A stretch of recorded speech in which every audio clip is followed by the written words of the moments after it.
If you make your bed every morning, you will have accomplished the first task of the day.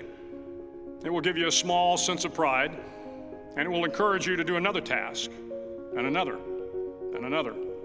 And by the end of the day, that one task completed will have turned into many tasks completed. Making your bed will also reinforce the fact that the little things in life matter. If you can't do the little things right, you'll never be able to do the big things right. And if by chance you have a miserable day, you will come home to a bed that is made, that you made. And a made bed gives you encouragement that tomorrow will be better. So if you want to change the world, start off by making your bed. During SEAL training, the students are all broken down into boat crews. Each crew is 7 students, 3 on each side of a small rubber boat, and 1 coxswain to help guide the dinghy. Every day your boat crew forms up on the beach and is instructed to get through the surf zone and paddle several miles down the coast. In the winter, the surf off San Diego can get to be 8 to 10 feet high, and it is exceedingly difficult to paddle through the plunging surf unless everyone digs in. Every paddle must be synchronized to the stroke count of the coxswain. Everyone must exert equal effort, or the boat will turn against the wave and be unceremoniously dumped back on the beach.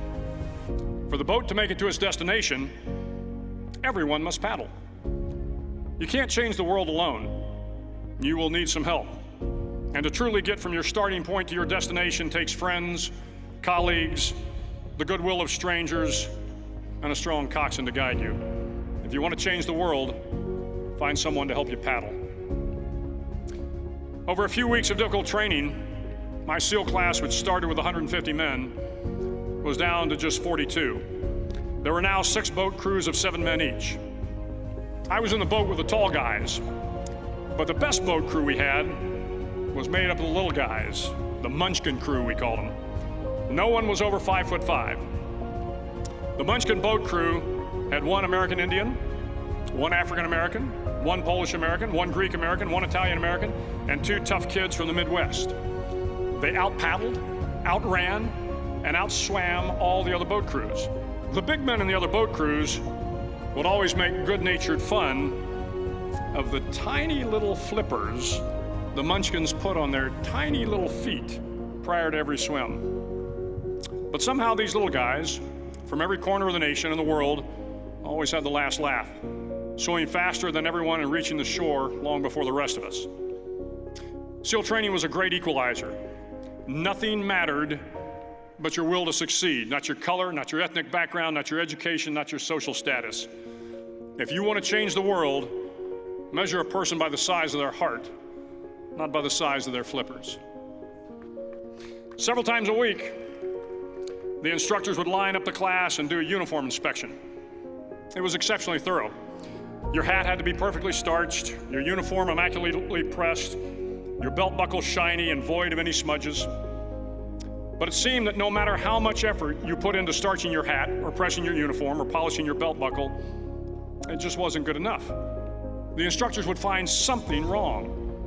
For failing the uniform inspection, the student had to run, fully clothed, into the surf zone, then wet from head to toe, roll around on the beach until every part of your body was covered with sand.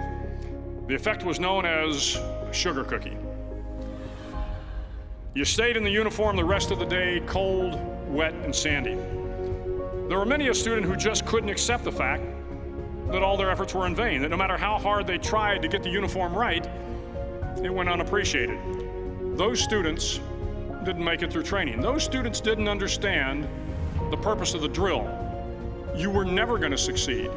You were never going to have a perfect uniform. The instructors weren't going to allow it. Sometimes, no matter how well you prepare or how well you perform, you still end up as a sugar cookie. It's just the way life is sometimes. If you want to change the world, get over being a sugar cookie and keep moving forward.